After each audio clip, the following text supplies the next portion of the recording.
Salve, salve, camaradas! Vamos lá para mais um vídeo. No vídeo de hoje, a proclamação da República e seus 134 anos. Vamos ver o que aconteceu nesses, hoje, 15, de novembro, a proclamação da República. Vamos ver o que aconteceu nesses 134 anos. Antes de mais nada, quero agradecer a todos que no canal que estão ajudando a compartilhar. E vamos ver o que aconteceu nesse longo tempo, nesse século. Então, a Proclamação da República foi um evento que transformou o Brasil em uma república em 15 de novembro de 1889, após um golpe de Estado liderado pelo Marechal Deodoro da Fonseca, e esse golpe derrubou a monarquia que estava em crise por causa da insatisfação de vários setores da economia, da sociedade, da questão econômica e tal, e que também, principalmente com os militares, os cafeicultores e a Igreja Católica, como sempre ali. A proclamação da República marcou o início do século da República, com um regime presidencialista e o Marechal Deodoro da Fonseca como primeiro presidente do país. A família real foi exilada lá na Europa e a população só soube do que aconteceu, do ocorrido ali, depois de alguns dias. A proclamação da República ela é considerada um dos eventos mais importantes da história. Como eu disse, a proclamação da República foi um evento histórico que aconteceu ali 15 de novembro de 1889 e que marcou o fim da monarquia no Brasil. Fica aí, pega esse detalhe. E o início do regime republicano, tá? E aí foi o resultado do golpe militar, que foi liderado por Marechal Deodoro da Fonseca, não esquece disso, depois vocês entenderem mais na frente, que entrou, também, detalhe, ele contou com o apoio de alguns setores, tá? Certo? Da sociedade que estava insatisfeito com a política imperial, certo? Que foi contra quem, estava ali com quem? Isso, militares, os cafeicultores e a Igreja Católica. Mas o que eles estavam, ali, o que teve essa, quais foram as causas, da proclamação? A crise no sistema político monárquico, que só lhe privilegiava uma elite agrária e excluía a maioria da população do direito ao voto, tá?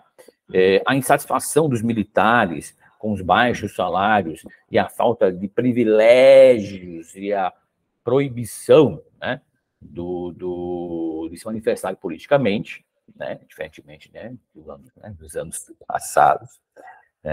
A oposição dos cafeicultores, principalmente de São Paulo, e a abolição da escravidão sem indenização e a política bem centralizadora do Império, então, que fizeram com os escravos foi uma puta sacanagem, deixaram a Deus dará e, enfim, falamos sobre isso.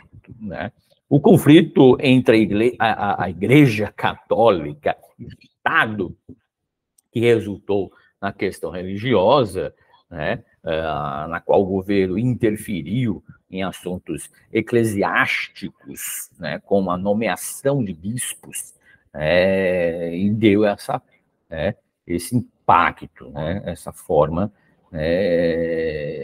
Agora não, tá?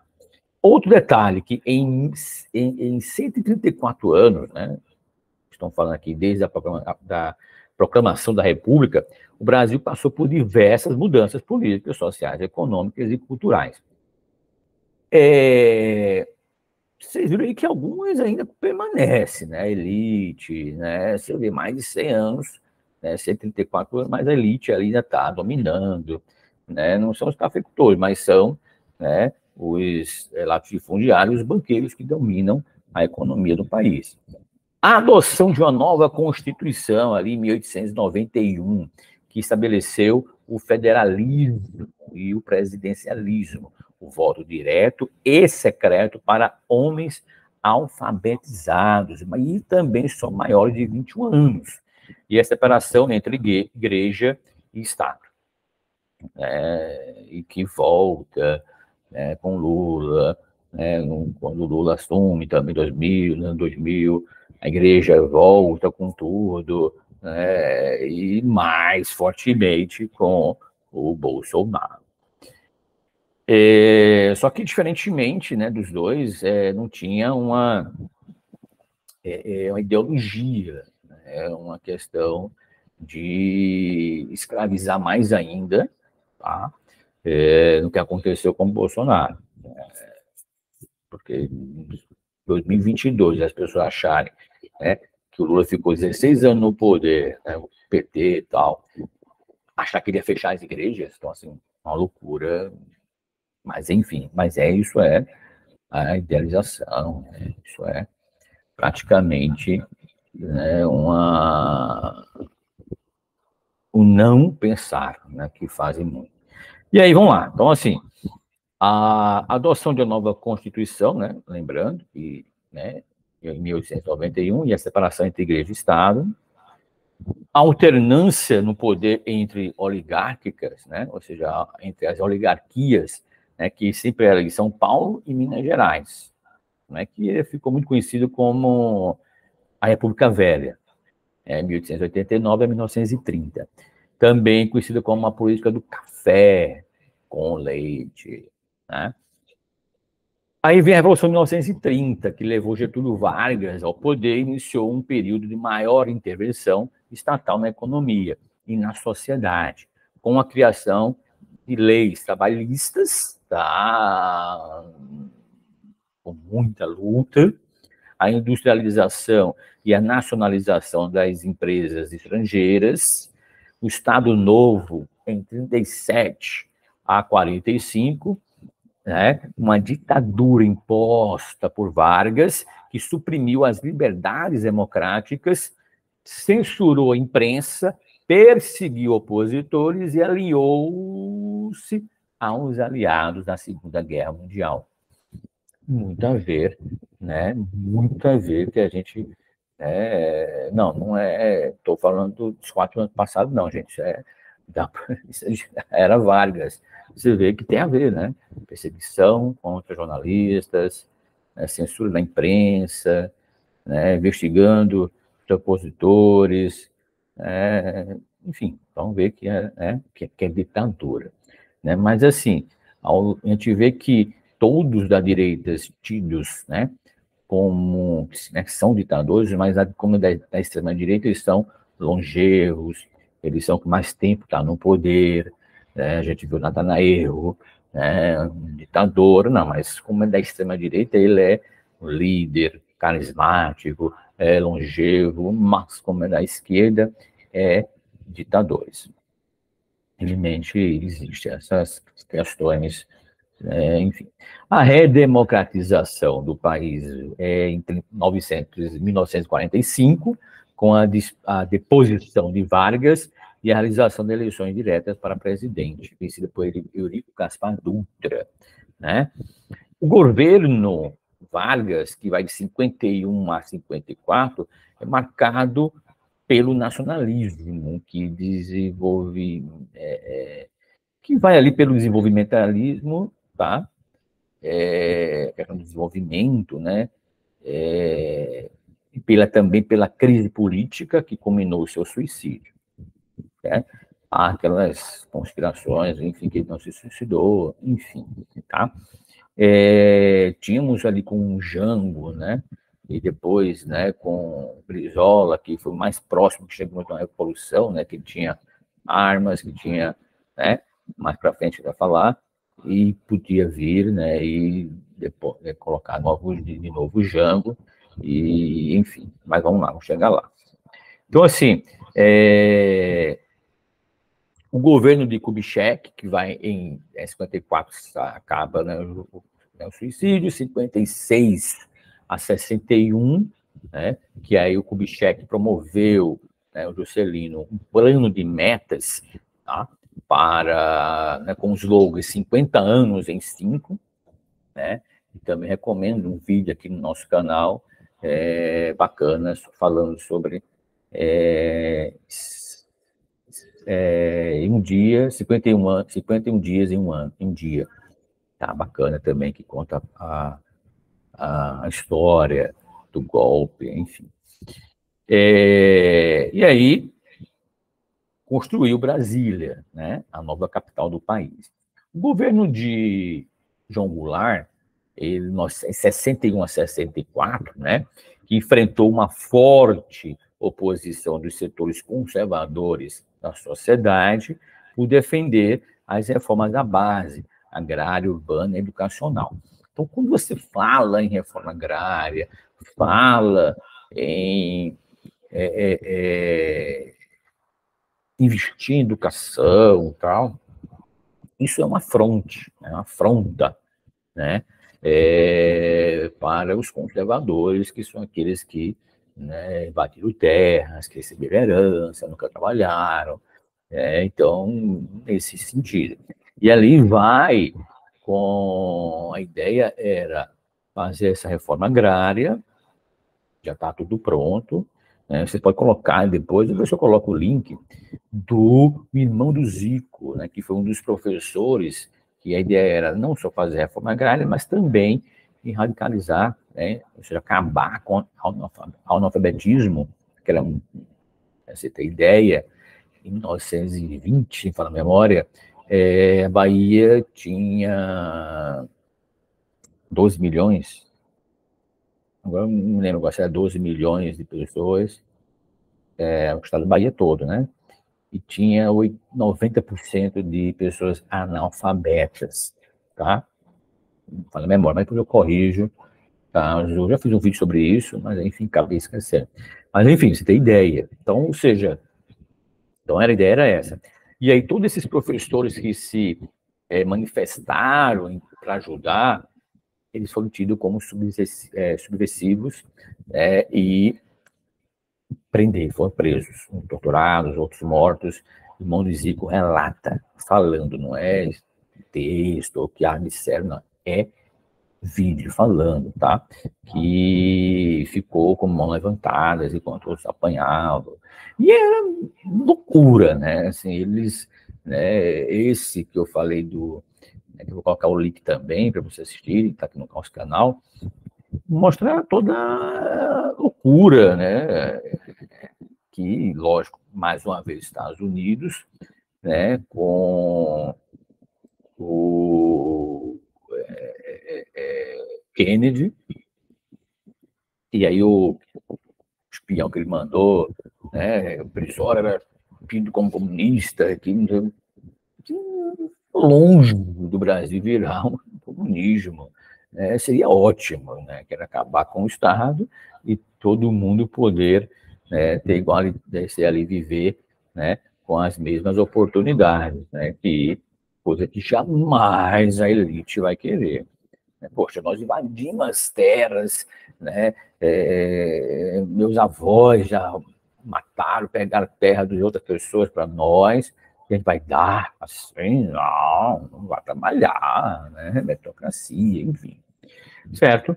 E aí todos esses, né, foram tidos, né, como subversivos, né? Foram terríveis. Então, assim, vou colocar o link para vocês verem tudo isso, tá? Vamos lá. E aí, em 64, o golpe militar, né, que instaurou a ditadura, que durou até 85, caracterizada, né, pela repressão aos movimentos sociais, pela censura aos meios de comunicação e pela violação dos direitos humanos. E assim, era coisa assim absurda, né? Assim, eles viajavam, você vê muitos artistas falando, coisa assim absurda, achando que, né, teve um cara que, putz, esqueci, cara, que era uma palavra, eles não, tá, pode passar, porque, sabe, assim, e ficavam lá na frente para ver se você não ia falar nada do governo, alguma coisa desse tipo, assim, absurdo, né? Enfim, foram dias, anos terríveis, né? E depois da abertura política ali iniciada em 79 pelo general João Figueiredo, que permitiu o retorno dos exilados políticos, anistia aos presos políticos e a legalização dos partidos, né, de oposição e as eleições diretas para governadores, em 1982. Não é porque você tem um partido comunista que o país vai ser comunista, né, porque já temos anos partidos, né, comunistas, e nem por isso, né, o Brasil virou, né, um comunismo. Seria bom, né, mas enfim. E aí vai, nessa anistia os presos, e as eleições para direta para governadores em 1982. Tá? E o movimento Predireta Já, que é em 84, que mobilizou milhões de brasileiros a favor da volta das eleições diretas para presidente após 20 anos de ditadura. As eleições diretas ali foi com o Tancredo Neves, aquela comoção, né? Em 1985, né, pelo Colégio Eleitoral, que apresentou o fim do regime militar e o início da nova república. Tancredo, porém, morreu antes de tomar posse. Seu vice, já Sarney, assumiu o cargo. A promulgação, da Constituição de 1988, que foi tipo assim, não, cala a boca pra galera, né? Estamos querendo outras coisas, vou dar isso aqui um pouquinho para vocês, tá? Que consolidou a democracia no país, garantiu uma série de direitos sociais, civis, políticos aos cidadãos, né? E que muitos até hoje não vêm se cumprindo dentro da Constituição. A eleição de Fernando Collor de Mello em 1989, né, a caça aos Marajás, ele foi um dos mais Marajás até hoje, né? E teve o apoio da Globo, então, enfim. O primeiro presidente eleito pelo voto direto desde 1960, na memória. Collor, porém, enfrentou uma grave crise econômica e foi acusado de corrupção, sendo o primeiro presidente a sofrer impeachment em 92. O governo Fernando Henrique Cardoso de Mello, em 95 a 2002, né, que foi que assim veio para acabar, né, com as estatais, privatizar tudo, né, que implementou, né, com Itamar ali, Franco, um plano real, que deu uma estabilizada na economia, gastou milhões, né, para se reeleger, né, para segurar ali o dólar, né, fazer frente ao real, né, o real fazer frente ao dólar, e depois que eleito, o dólar dispara. Controlar a inflação, mas não foi bem isso, tá? Depois eu vou fazer uma série só sobre esse ponto, teve muitas coisas, muitas nuances que fez, não foi só o plano real, tá? Fez reforma administrativa, fiscais, sociais, enfim. Vem o governo Luiz Inácio Lula da Silva, de 2013 a 2010, que ampliou os programas sociais, como Bolsa Família, reduziu a pobreza e a desigualdade, aumentou o salário mínimo e crédito e fortaleceu a inserção internacional do Brasil, né?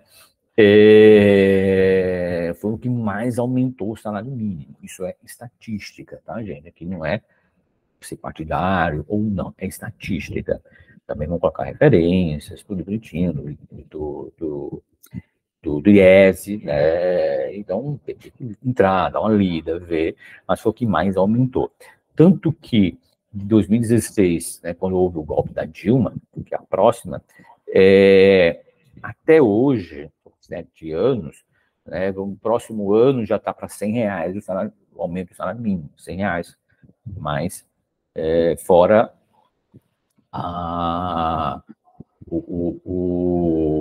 inflação. Então, se você pegar 7 anos, vamos colocar em média R$80, né? Então, estaria 856, 560, né? Então, fora a inflação, tá? Então, ou seja, o salário mínimo hoje estaria em R$1.800, R$1.900, mais ou menos, tá? E hoje está em 1.280, 1.300, alguma coisa desse tipo, tá? Então, para vocês verem, né, e da direita ficou 7 anos e não, pelo contrário, PPI, depois veio a reforma educacional da educação, né, que foi para ferrar mais ainda, né, com os pobres, né? Depois vem a reforma trabalhista, né, para decretar ali mais ainda, ferrar com os, né, o proletariado, depois vem a reforma da Previdência para ajudar aos, né, trabalhadores a se aposentarem com, né, 100 anos de idade.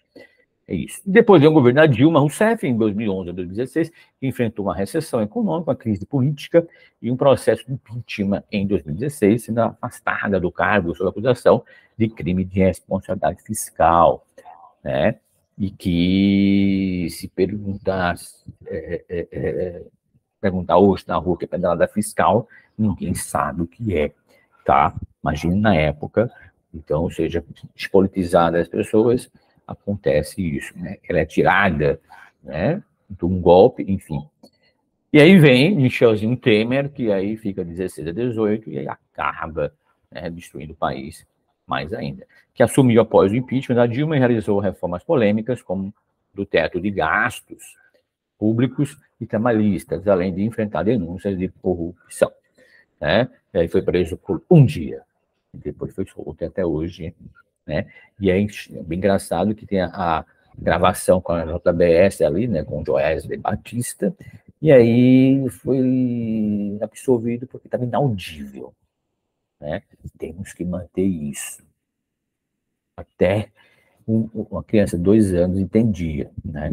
Você tem que manter o Cunha calado, mantém ele calado com o dinheirinho, viu, o Joesley Batista, tá? Mas foi, né, inaudível. E aí foi absolvido. Enfim. Enfim, então vamos lá. Aí o governo Jair Messias Bolsonaro, em 2019, né, infelizmente até 2023, que representava uma guinada à direita na política brasileira, com um discurso, né, de conservador nos costumes e liberal, né, como economia, ressuscitando Deus, Pátria e Família, né, que é totalmente fascista, ali para o Plínio Salgado, né, a IBE, a Internacional, enfim, e que tem sido marcado por conflitos, né, outros poderes, pela polarização social e pela gestão da pandemia, né, da Covid-19, na qual ele matou, fez o maior genocídio da história, né, no Brasil, com 400 mil pessoas mortas, e ainda está solto, né? Opção das joias, né, porque deu a Rilan, que eu falei que, no mínimo, ele não recebeu menos de 1 bi.